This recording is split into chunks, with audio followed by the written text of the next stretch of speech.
I didn't think anything of it when Jonah texted me at 11:43 p.m. You still awake? That alone wasn't unusual. Jonah and I had been best friends since college, the kind of friendship where texting late wasn't a big deal. We'd survived finals weeks, bad breakups, and one truly disastrous road trip together. Midnight conversations were kind of our thing. I replied, "Yeah, what's up?" Three dots appeared, disappeared. Then finally, "Any chance I could crash in your bed tonight?" I actually laughed out loud. "Alone? In my apartment? Dude, what? Your couch broken or something?" A few seconds passed before my phone buzzed again. "I just don't feel great. Mentally. Don't really want to be alone." That wiped the smile off my face. Jonah wasn't dramatic. Ever. If he said he wasn't feeling great, it meant something was really off. I sat up in bed, rubbing my eyes, staring at the dim glow of my bedside lamp. Jonah lived 5 minutes away, in a one-bedroom that was somehow always too quiet. I'd crashed on his couch plenty of times after long nights. But this was different. "Yeah," I typed back. "Come over." He showed up about 20 minutes later. When I opened the door, he looked smaller somehow. Not physically. Jonah was still taller than me, still solid, but his shoulders were slumped, his hoodie pulled tight around him like armor. His eyes flicked up to meet mine, and he gave me a weak half-smile. "Hey," he said. "Hey," I replied, stepping aside. "You okay?" He shrugged, the universal answer of someone who absolutely was not okay. I didn't know where else to go. That hit me harder than I expected. I locked the door behind him and followed him down the short hallway to my bedroom. The place smelled like clean laundry and the cheap candle I always forgot to blow out. Normal. Safe. Jonah hovered near the foot of the bed, suddenly awkward, rubbing the back of his neck. "This is weird," he said. "Sorry. I can take the floor if dash." "Don't," I cut in. "It's fine. You asked." That's allowed. He let out a breath, like he'd been holding it since he knocked. We both changed in silence, me into an old t-shirt and sleep shorts, him just kicking off his jeans and shoes, keeping his hoodie on like he needed the extra layer. When we finally lay down, we instinctively stuck to our own sides, backs facing each other, a careful gap of space between us. For a while, there was nothing but the sound of the fan and our breathing. Then Jonah spoke, barely above a whisper. "Callum, yeah. Can you stay awake for a bit?" I rolled onto my side, facing him. Even in the low light, I could see the tension in his jaw, the way his eyes stared at the wall instead of me. "I'm not going anywhere," I said. He nodded once. That was when I realized this night wasn't going to be as simple as sharing a bed. I lay there on my side, watching Jonah breathe, the slow rise and fall of his chest under that stupid, oversized hoodie he always wore when he didn't want to be seen. Minutes passed. Maybe more. I didn't check the time. It felt wrong to break the quiet. Eventually, he shifted. "Sorry," he muttered. "I keep moving." "You're fine," I said. "I'm not exactly asleep either." That earned a small huff of a laugh. Then silence again. After a while, I felt the mattress dipping slightly, the space between us shrinking. He wasn't touching me yet, just closer. Close enough that I could feel his warmth through the thin sheet. "I tried sleeping at home," he said suddenly. "Just stared at the ceiling for 3 hours." "What were you thinking about?" I asked. He hesitated. I could hear it in the pause. "Everything," he said. "Nothing. Same stuff on repeat. You ever get that?" "Yeah," I said quietly. "More than I'd like." He rolled onto his back, staring up at the ceiling now. "I hate nights like this. Daytime I can fake it. Answer emails. Make jokes. But at night it's like my brain decides it's time to tear me apart." I swallowed. Jonah didn't talk like this. Not usually. He was the guy who showed up with beer and bad advice and made things lighter just by being there. "I didn't want to bother you," he added. I almost didn't text. "I'm glad you did," I said. And I meant it. Another pause. Then, softer this time. "Can I come closer?" The question hung between us. "Yeah," I said after a second. "Of course." He turned toward me, careful, like he was approaching something fragile. His arm brushed mine accidentally, and he froze. "Sorry." "It's okay," I repeated. He shifted again, this time more deliberately, until he was on his side facing me. Our knees touched. Not pressed, just touching. My heart picked up in a way I didn't fully understand yet. For a while, that was it. Just proximity, shared warmth, shared breathing. Then his hand moved. Slow, hesitant. It didn't grab me or pull me in. It just rested against my forearm, fingers loose, like he needed an anchor more than anything else. I didn't pull away. Jonah exhaled, long and shaky, like his body had finally decided it was safe. "Thank you," he whispered. "For what?" "For letting me be like this." I didn't answer right away. I just turned my hand slightly, enough that my fingers curled around his wrist. Not tight, just there. "You don't have to be anything else," I said. Something shifted in his expression then. He looked at me, not past me, not through me, but really at me. His eyes were glassy, tired, honest. "I don't know why this helps," he admitted. "Being here. With you." I did, but I didn't say it. Instead, I scooted closer until our foreheads nearly touched, our breaths mixing in the small space between us. His hand slid from my arm to my side, tentative, like he was waiting for permission that had already been given. We stayed like that, tangled and quiet, until the tension in his body slowly eased. His breathing evened out. His grip loosened, not letting go, just relaxing. At some point, without really deciding to, he tucked his face into the space beneath my chin. And I let him. Because whatever this was, it wasn't just about sleep anymore. I don't know how long we stayed like that. Time felt strange, stretched, softened, like the world outside my bedroom had quietly shut itself off. Jonah's weight against me wasn't heavy, but it was grounding, real. His breathing had evened out, slow and deep, the way it only does when someone finally stops fighting their own thoughts. I should have been asleep. Instead, I was wide awake, staring at the faint shadow his eyelashes cast on his cheek. At some point, his fingers curled into the fabric of my shirt. Just slightly. Not a grab. More like a reflex, like his body was afraid I'd disappear if he didn't hold on somehow. That did something to my chest I wasn't prepared for. "Jonah," I whispered, barely moving. He hummed softly, eyes still closed. "You asleep?" "Not really," he murmured. "Just quieter." I nodded, even though he couldn't see it. "Good." There was a long pause. Then he shifted again, pulling back just enough to look at me. His face was closer than we'd ever been like this before. I could see the tiredness etched around his eyes, the vulnerability he usually hid behind sarcasm and confidence. "I feel stupid," he said. "Why?" "Because I'm 27 years old and I need my best friend to babysit me through the night." I shook my head. "That's not stupid." He searched my face like he was trying to decide whether to believe me. "I don't usually ask for help," he said. "I know. I don't even know what's wrong," he continued. Nothing happened. There wasn't some big trigger. I just felt bad. Lonely. Like everything was too loud inside my head. I swallowed. "That doesn't make it less real." His eyes softened at that. "You always say the right thing." "I really don't," I said quietly. "I just say what I wish someone had said to me before." That seemed to land somewhere deep. His jaw tightened for a second, then relaxed. "Can I stay like this?" he asked. "Just for tonight." The question wasn't really about position or comfort. We both knew that. "Yeah," I said. "You can." He exhaled again, relief written all over him, and settled back against me, this time more confidently. His arm slid around my waist, resting there like it belonged. Like it had always belonged. My heart was pounding now, and there was no pretending otherwise. Jonah noticed. "You okay?" he asked softly. I hesitated. Just for a second. Then I nodded. "Yeah, just aware." He gave a faint, tired smile. "Me too." Neither of us moved. Neither of us pulled away. Eventually, his forehead rested against my collarbone again, his body fully relaxed now. I felt the moment he finally crossed over into real sleep, the slight twitch of his fingers, the deeper rhythm of his breathing. I stayed still, afraid that if I shifted even a little, the spell would break. Because somewhere in the quiet of that night, something had changed. And even though nothing had been said out loud yet, I knew one thing for sure. Jonah hadn't asked to sleep in my bed just because he felt bad. He'd asked because, somehow, I felt like home. And that realization was going to matter whether we were ready for it or not. I must have drifted off at some point, because the next thing I knew, there was light in the room. Soft, gray morning light slipping through the gap in my curtains. The fan was still humming. My arm was numb. And Jonah was still there. Very much there. He hadn't moved away in his sleep.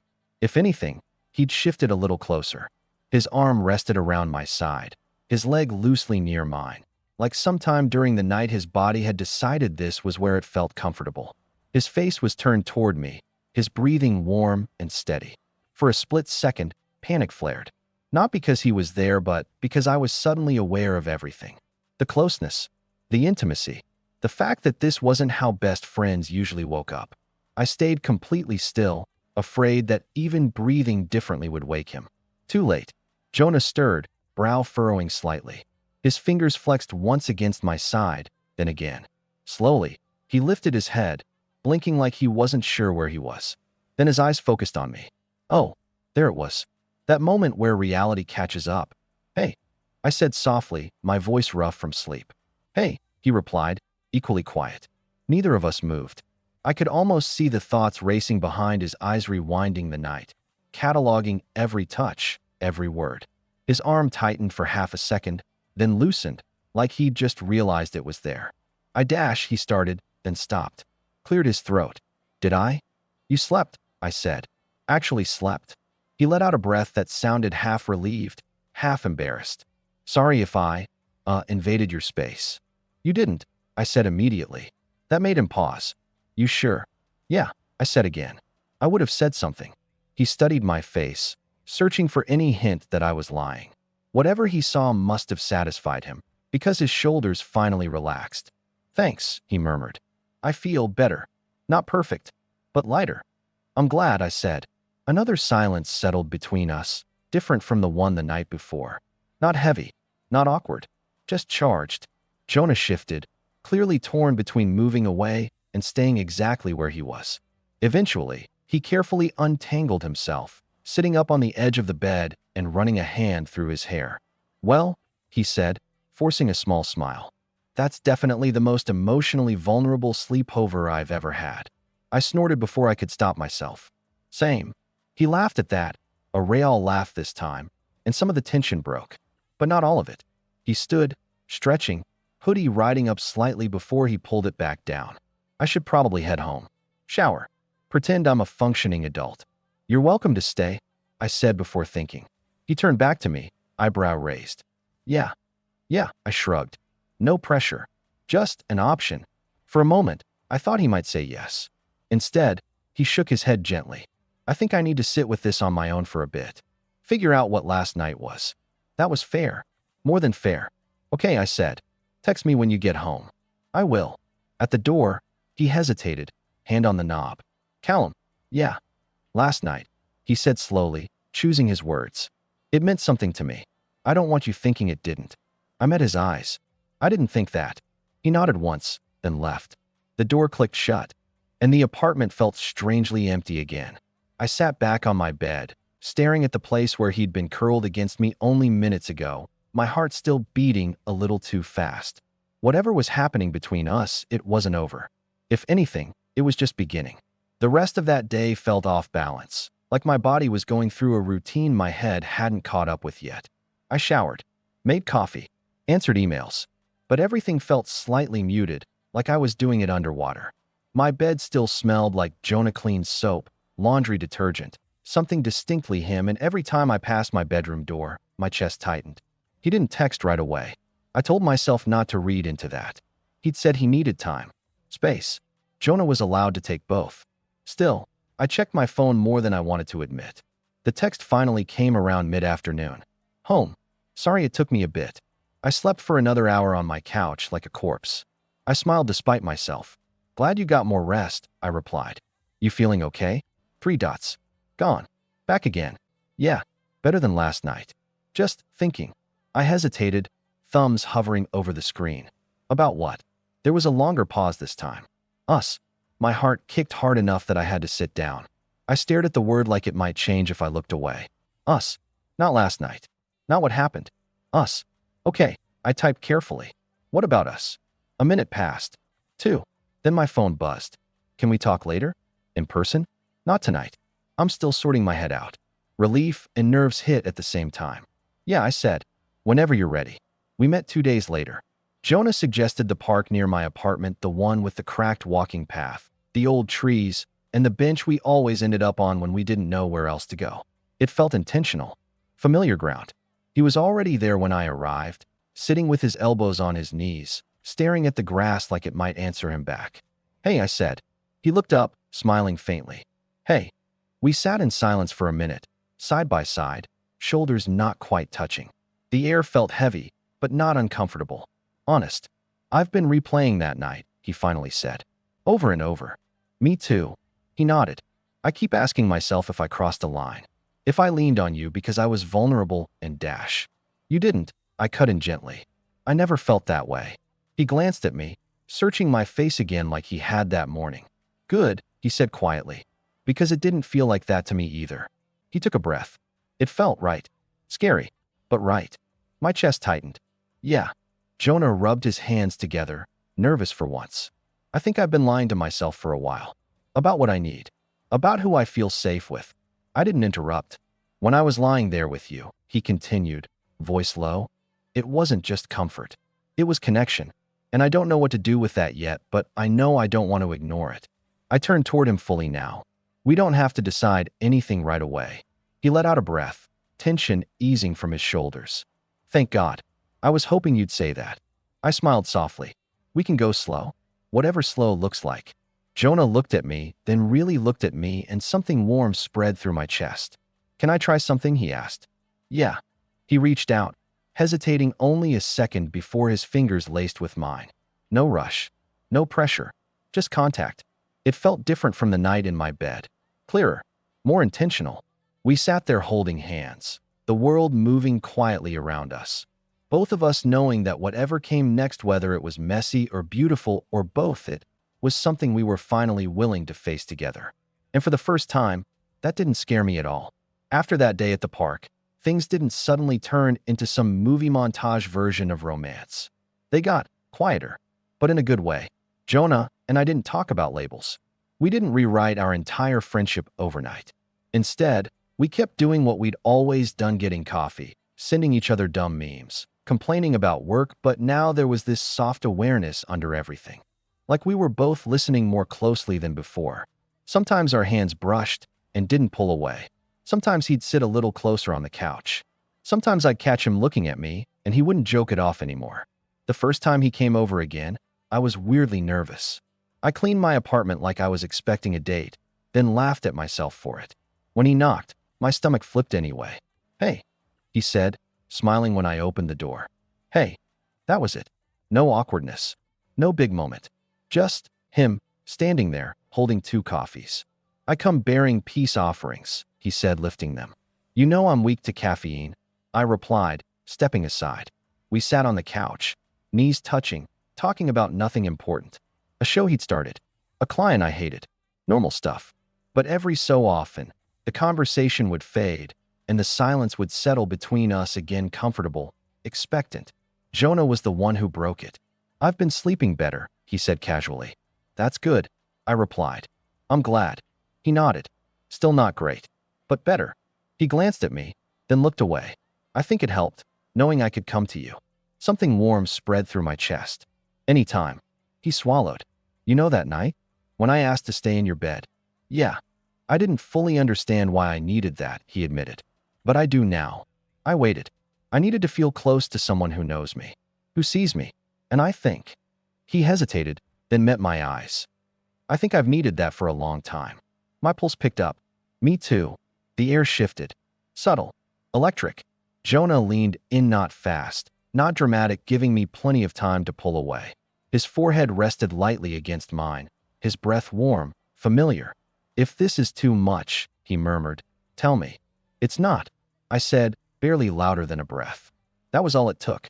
His lips met mine in the softest kiss imaginable, tentative, almost questioning. No rush. No pressure.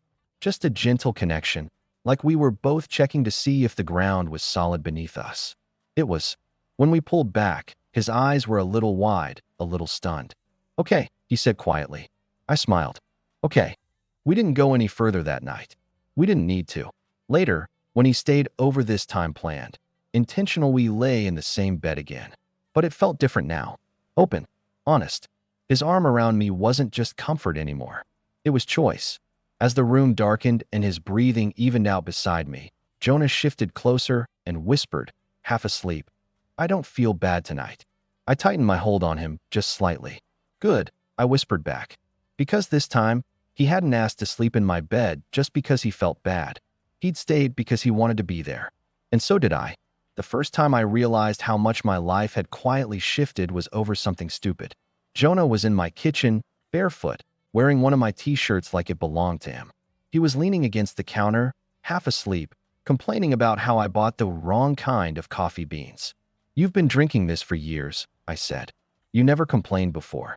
"That's because before," he replied, squinting at the mug, "I didn't care enough to have opinions." I froze. He did too. Then he laughed, rubbing his face like he'd accidentally said something too honest. Wow. Okay. Didn't mean to sound like a Hallmark card. But it stayed with me. Because that was the thing, we hadn't had some dramatic confession scene or a big what are we talk. We didn't need one. What we had grew in the quiet moments. In shared mornings. In the way he started leaving things at my place on purpose. In how my bed slowly stopped feeling like mine and started feeling like ours. One night, weeks later, we were lying there again. Same bed, same room, different everything. Jonah was on his side, tracing absent-minded shapes on my arm. "You remember the night I asked to sleep here?" he asked. "Hard to forget," I said. He smiled softly. I thought something was wrong with me, like I was broken for needing that kind of closeness. I turned to face him. "You weren't broken." "I know," he said. "I just didn't know it yet." He looked at me then, serious in that quiet Jonah way. "You didn't try to fix me. You didn't push. You just stayed." I swallowed. "So did you." He nodded. Then, after a pause, added, "That night changed something in me. Not because we shared a bed, but because I felt safe asking." I pulled him closer, forehead resting against his. "Anytime you feel bad," I said, "you don't have to ask anymore." His voice came out rough. Yeah, you already belong here."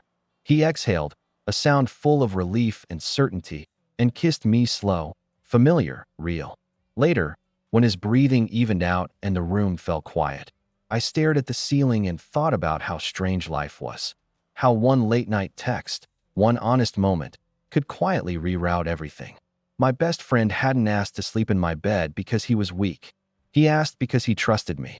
And somewhere between the dark and the morning light, that trust turned into love, soft, steady, and real in a way I never saw coming. Not dramatic, not loud, just right. A few months later, someone asked us how it happened. We were at a small get-together, nothing fancy, just friends, music low, drinks sweating onto coasters. Jonah's arm was around my shoulders in that casual way that still made my chest tighten sometimes. Not because it was new anymore, but because it was real. "So how'd you two end up together?" someone asked, grinning. "You were just best friends forever, and then suddenly this." Jonah glanced at me first. That still got me. I smiled and shrugged. "Honestly, nothing dramatic." He nodded. "I just had a bad night." They laughed, expecting more. "That's it," someone said. No big confession, no moment. Jonah squeezed my shoulder gently. I asked if I could sleep in his bed because I didn't want to be alone. There was a pause. "Oh," the friend said, softer now. "Yeah. Oh." Later that night, after everyone left and the apartment settled into quiet, Jonah and I were back where it all started, lying side by side. The familiar hum of the fan filling the room. "You ever think about how close I was to not sending that text?" he asked. "All the time," I admitted. He rolled onto his side, propping his head on his hand. "If I hadn't, I don't know where I'd be." I reached for him, fingers lacing with his like it was second nature now. "You would have been okay eventually. But I'm glad you didn't have to be alone getting there." He smiled soft. "Sure, home." "Me too." As the lights went out and he settled against me, I thought about how love doesn't always arrive with fireworks or certainty. Sometimes it shows up as a quiet question in the middle of the night. "Can I stay?"